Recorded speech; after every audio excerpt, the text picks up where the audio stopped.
Selamat siang buat kita semua. Terima kasih buat kesempatan yang diberikan. Jadi di sini kami dari kelompok 8 akan mempresentasikan hasil dari diskusi kami, yaitu mengenai manajemen kredit lanjutan. Sebelum kami menyampaikan hasil dari diskusi kami, ada baiknya jika kami perkenalkan diri kami. Saya sendiri Lianisa Purba, kemudian teman saya Ronauli Simanjuntak dan Uli Rohana Siregar. Baiklah, kita mulai yang pertama, yaitu pinjaman uang tunai. Apa itu pinjaman uang tunai? Pinjaman uang tunai adalah salah satu produk dari perusahaan atau lembaga pembiayaan yang memberikan fasilitas pinjaman kepada calon konsumen. Biasanya, pinjaman uang tunai ini mencakup dua hal, yaitu dengan menyertai agunan maupun tanpa menyertai agunan. Dalam penyaluran bank, ada beberapa pertimbangan yang harus diperhatikan, yaitu yang pertama prinsip pemberian kredit 5C. 5C ini dibagi menjadi yang pertama karakter. Karakter yaitu melihat bagaimana karakter atau latar belakang calon peminjam atau nasabah yang mengajukan kredit. Kriteria karakter ini akan dilihat dari wawancara yang dilakukan oleh pihak bank, biasanya oleh customer service. Kemudian yang kedua capacity. Capacity ini kerap disebut juga capability, yaitu bagaimana kemampuan calon peminjam dalam membayar kreditnya. Yang berikutnya ada capital. Capital ini yaitu modal yang dimiliki oleh calon peminjam yang khususnya diberlakukan pada nasabah yang meminjam untuk usaha atau bisnisnya. Yang berikutnya ada kolateral. Kolateral ini adalah jaminan yang diberikan pada calon peminjam saat mengajukan kredit kepada bank. Yang berikutnya ada condition. Condition ini yaitu kondisi perekonomian baik yang bersifat general atau khusus pada bidang usaha yang dijalankan oleh nasabah. Jika memang kondisi perekonomian sedang tidak baik atau sektor usaha nasabah tidak menjanjikan, biasanya bank akan mempertimbangkan kembali dalam pemberian kredit. Kemudian ada prinsip pemberian kredit 7P yang dibagi menjadi personality. Personality ini hampir sama dengan kriteria karakter pada prinsip 5C, yaitu kepribadian dari calon peminjam yang mengajukan kreditnya. Kemudian ada party. Party ini artinya di mana calon peminjam dimasukkan ke dalam beberapa golongan yang terkait dengan kondisi keuangannya. Biasanya pihak bank mengklasifikasikan nasabah berdasarkan model yang dimiliki, kepribadian, loyalitas, dan lain sebagainya. Berikutnya ada purpose. Purpose itu yaitu apa yang menjadi tujuan dari calon peminjam dalam mengajukan kreditnya pada lembaga keuangan. Berikutnya ada prospek. Prospek ini sendiri yaitu bagaimana prospek dari usaha yang dijalankan oleh calon peminjam. Yang berikutnya ada payment. Prinsip payment dilihat dari sumber pendapatan nasabah, kelancaran usaha yang dijalankan, hingga prospek dari usaha tersebut. Kemudian yang berikutnya ada profitability. Profitability ini artinya di mana pihak bank melihat sebagaimana kemampuan calon peminjam dalam menghasilkan keuntungan atau laba. Yang terakhir yaitu protection. Protection ini hampir mirip dengan kriteria kolateral pada prinsip 5C. Kriteria protection ini juga mengacu pada jaminan yang diberikan oleh calon peminjam. Yang berikutnya ada jenis kredit berdasarkan kegunaannya. Ada dibagi menjadi dua, yaitu kredit konsumtif dan produktif. Kalau dia kredit konsumtif itu bertujuan untuk memperoleh barang-barang atau kebutuhan yang sifatnya untuk konsumsi. Yang berikutnya ada kredit produktif, yaitu bertujuan untuk memperlancar jalannya proses produksi. Yang berikutnya ada kolektabilitas. Kolektabilitas ini merupakan klasifikasi status keadaan pembayaran angsuran bunga atau angsuran pokok dan bunga kredit oleh debitur, serta tingkat kemungkinan diterimanya kembali dana yang ditanamkan dalam surat-surat berharga atau penanaman lainnya.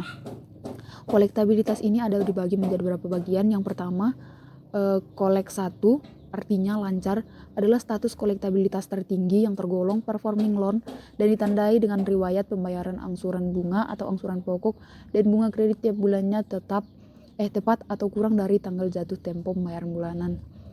Yang berikutnya ada kolek 2, yaitu dalam perhatian khusus.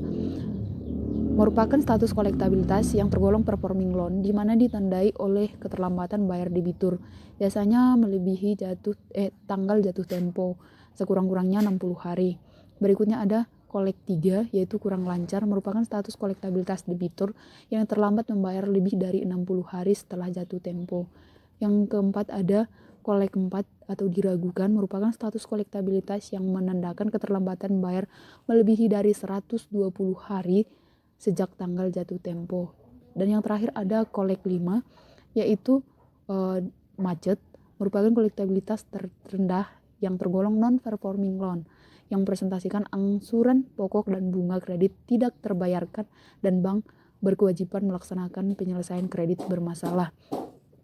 Kemudian ada kredit kepada usaha kecil dan mikro. Kalau dia kredit kepada usaha kecil itu, yaitu usaha yang kebutuhan modalnya itu di atas 50 juta dan di bawah dari 200 juta di luar aset utama. Kemudian ada kredit kepada usaha mikro, yaitu usaha dengan kebutuhan modal di bawah 50 juta dan di luar pemakaian aset pribadi. Baiklah, selanjutnya akan dilanjutkan oleh teman saya, Ronauli Simanjuntak. Pinjaman non-tunai atau non-cash loan. Non-cash loan atau kredit non-tunai merupakan pemberian garansi dibayar oleh bank jika nasabah mengalami default dalam transaksi atau pekerjaannya, yang dibagi menjadi dua. Yang pertama bank garansi atau bank guaranti, yaitu jaminan pembayaran dari bank yang diberikan kepada pihak penerima jaminan, bisa perorangan maupun perusahaan, apabila pihak yang dijamin tidak dapat memenuhi kewajibannya atau adanya cedera janji. Jenis-jenis bank garansi yang pertama berdasarkan bentuknya ada penerimaan atau penerbitan jaminan dalam bentuk bank garansi, baik dalam rangka pemberian kredit, risk sharing, dan standby loan, maupun dalam rangka pelaksanaan proyek. Yang kedua ada akseptasi atau endorsement, surat berharga, yaitu pemberian jaminan atau garansi dalam bentuk penandatanganan kedua atau seterusnya atas wesel dan promise. Yang kedua ada berdasarkan kegunaannya. Yang pertama itu ada tender. Tender adalah bank garansi yang diberikan oleh bank untuk para kontraktor maupun level lansir. Yang kedua ada perdagangan, yaitu bank garansi yang diberikan kepada pihak pabrikan untuk kepentingan agen atau level lansir produk-produk pabrik tersebut. Yang ketiga ada penanganan biaya masuk, yaitu bank garansi yang diterbitkan untuk menjamin kepada Dinas Bea dan Cukai untuk pembayaran biaya masuk barang-barang impor.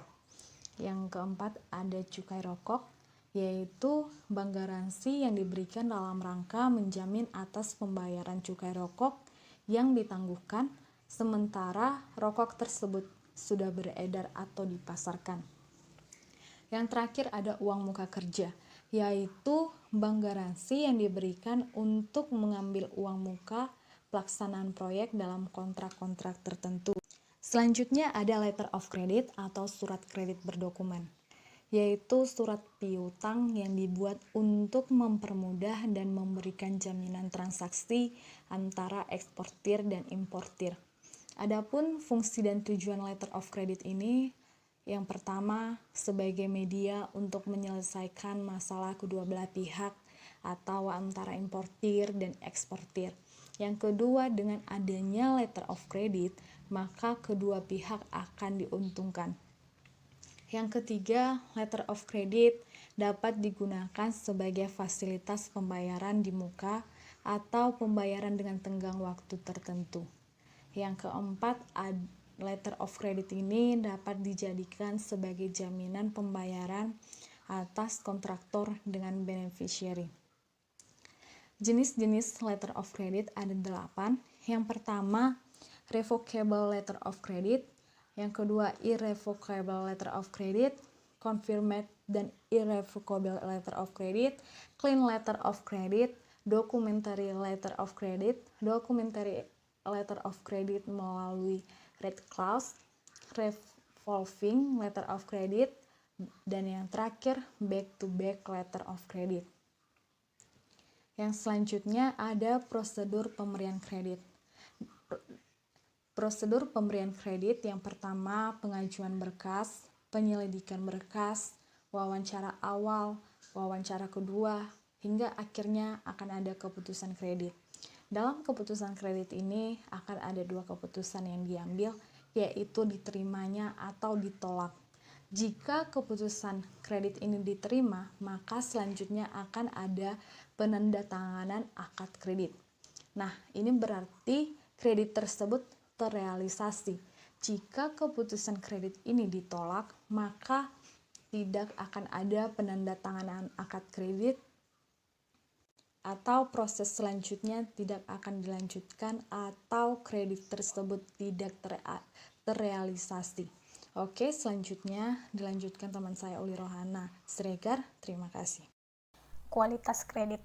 Melalui surat keputusan Direksi BI nomor 31/147-Cap-Dir tanggal 2 November 1998, BI memberikan 2 penggolongan pada kualitas kredit, yaitu 1. Kualitas kredit tidak bermasalah atau performing loan, disingkat PL, terdiri dari 2 golongan, yaitu golongan lancar dan golongan perhatian khusus. Golongan lancar memiliki kriteria yaitu kegiatan usaha memiliki potensi pertumbuhan yang baik, perolehan laba tinggi dan stabil, pembayaran angsuran pokok dan bunga tepat waktu, memiliki mutasi rekening yang aktif, cash kolateral dan tidak ada tunggakan dan sesuai persyaratan kredit.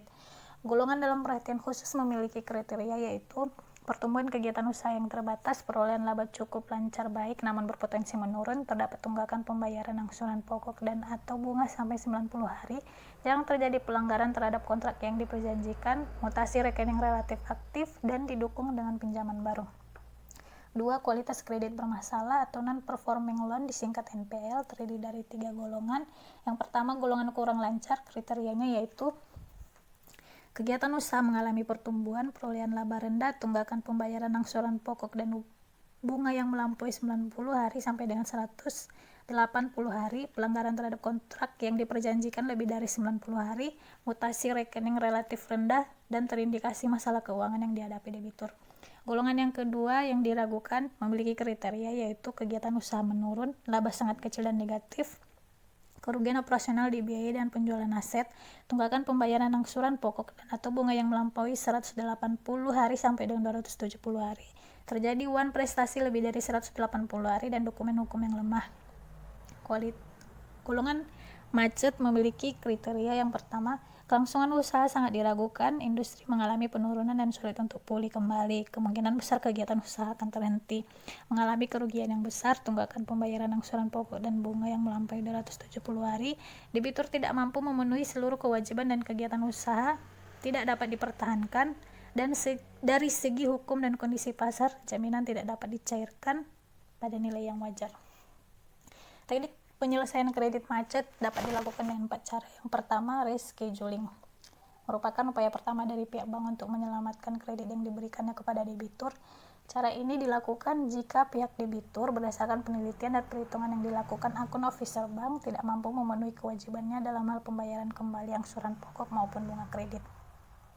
Yang kedua, reconditioning dilakukan dengan cara mengubah sebagian atau seluruh kondisi persyaratan yang semula disepakati bersama pihak debitur dan dituangkan dalam perjanjian kredit. Perubahan kondisi kredit dibuat dengan memperhatikan masalah-masalah yang dihadapi oleh debitur dalam pelaksanaan proyek ataupun bisnisnya.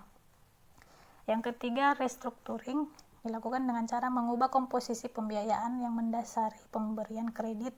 Pembiayaan suatu proyek atau bisnis tidak seluruhnya berasal dari modal atau dana sendiri, tetapi sebagian besar dibiayai dengan kredit yang diperoleh dari bank. Yang keempat, eksekusi. Apabila nasabah masih juga tidak mampu memenuhi kewajibannya terhadap bank, maka jalan terakhir adalah bank melakukan eksekusi dengan 2 cara. Yang pertama, menyerahkan kewajiban kepada BUPN atau Badan Usaha Piutang Negara, dan yang kedua, menyerahkan perkara ke pengadilan negeri atau perkara perdata. Sekian presentasi dari kami. Di sini kami membuka 2 sesi pertanyaan, masing-masing sesi terdiri dari 3 pertanyaan. Terima kasih.